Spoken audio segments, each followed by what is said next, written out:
यदि आप जेईई या नीट जैसे एग्जाम की तैयारी करते हैं तो ये वीडियो आपके लिए बहुत ज्यादा इंपॉर्टेंट होने वाला है, क्योंकि मैं आपको जस्ट 2 मिनट में बहुत ही कॉम्प्लिकेटेड सर्किट्स को सॉल्व करना सिखाऊंगा। देखिए, इन सर्किट्स को आप 10 सेकंड में सॉल्व कर सकते हैं। आपके पास बहुत सारी ट्रिक्स आपको ऑलरेडी पता भी होंगी, ठीक है, बट आज देखते हैं कुछ नया भी हो सकता है आपको देखने को मिल जाए। बच्चों, ऐसे केसेस को सॉल्व करने के लिए आप मल्टीपल तरीके लगा सकते हो। मैं आज पहला तरीका बता रहा हूं, आइडियल बैटरी का कॉन्सेप्ट। आइडियल बैटरी क्या कहती है, ध्यान सुनिएगा। जैसे इन दोनों पॉइंट्स के अबाउट नेट रेजिस्टेंस या नेट कैपेसिटेंस निकालने को बोल रहा है, मतलब ये कैपेसिटर्स भी हो सकते हैं और रेजिस्टेंस भी हो सकते हैं, कुछ भी हो सकता है। तो एकदम सिंपल ट्रिक याद रखना। देखो, आइडियल बैटरी कहती है कि ना वो चार्ज क्रिएट कर सकती, ना वो चार्ज डिस्ट्रॉय कर सकती, बस जितना चार्ज है उस पे इंटर करेगा उतना ही चार्ज लीव करेगा, बस वो पोटेंशियल डिफरेंस क्रिएट करती है। सिंपल सा लॉजिक है, मतलब जैसा जैसा चार्ज आएगा वैसा वैसा चार्ज जाएगा। सिंपल सा लॉजिक है, एकदम सिंपल। फिर से देखो, जैसा जैसा आएगा वैसा वैसा जाएगा। तो उसी लॉजिक के हिसाब से अपन इस क्वेश्चन को सिंपली खत्म कर देते हैं एक लाइन में। ये एक तरह से सिमेट्रिकल सर्किट दिख रहा है। आइडियल बैटरी क्या कहती है कि जैसा जैसा जाएगा वैसा वैसा आएगा। अरे जैसा जैसा जाएगा वैसा वैसा आएगा।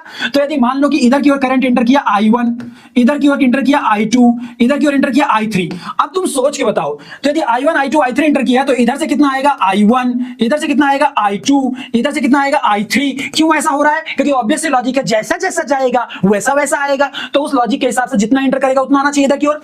अब तुम एक मोमेंट के लिए सोच के देखो, यदि बीच रास्ते में कहीं पे यहां पे करंट इधर से आके और इधर इंटर कर जाए तो क्या उधर उतना ही करंट जा पाएगा, या फिर जितना यहां से करंट चला था क्या उतना ही इधर आ पाएगा? नहीं आ पाएगा। ऑब्वियस सी बात है कि यहां से कुछ और इंटर करेगा और यहां से कुछ कुछ और लौटेगा, है ना। एकदम सिंपल सी बात है। मतलब मुझे एक बात समझ में आ रही है कि यदि जैसा जैसा जाएगा वैसा वैसा आएगा, यदि इस लॉजिक को हमें बताना है या अप्लाई करना है तो हमें यह समझना पड़ेगा कि यहां से कोई भी करंट इस सर्किट में नहीं आ रहा, ना ही यहां से कोई करंट इस सर्किट में जा रहा है। एक्चुअल में क्या हो रहा होगा, ये करंट आ रहा होगा, बढ़ रहा होगा और यहीं लौट जा रहा होगा, और यहां लौट रहा होगा, ऐसे आ रहा होगा, और ये दोनों मिलकर फिर इधर आ जाएंगे। ये वाला करंट सीधे निकल रहा होगा, ये ऐसे जाकर के वापस आ रहा होगा, ये ऐसे जाकर जा रहा होगा, ये ऐसे जा रहा होगा, ये मिलकर ऐसे आ रहे होंगे। मतलब एक्चुअल में इन दोनों के बीच में कोई कांटेक्ट नहीं है, वो कांटेक्ट बस दिखाने के लिए है, टफ बना दिया क्वेश्चन को कांटेक्ट दे करके, और आप फंस गए फिगर में। एक्चुअल में वो कांटेक्ट तोड़ दें तो आपको एक लाइन में सर्किट सिंपलीफाई होता हुआ दिखाई दे रहा है कि ये दोनों सीरीज में है, इनका जो रिजल्टेंट आएगा वो इसके साथ पैरेलल में जाएगा, फिर जो इन दोनों का रिजल्ट आएगा वो इन तीनों का सीरीज हो जाएगा, ऐसे इधर, और फिर जो तीनों का आएगा वो तीनों पैरेलल हो जाएंगे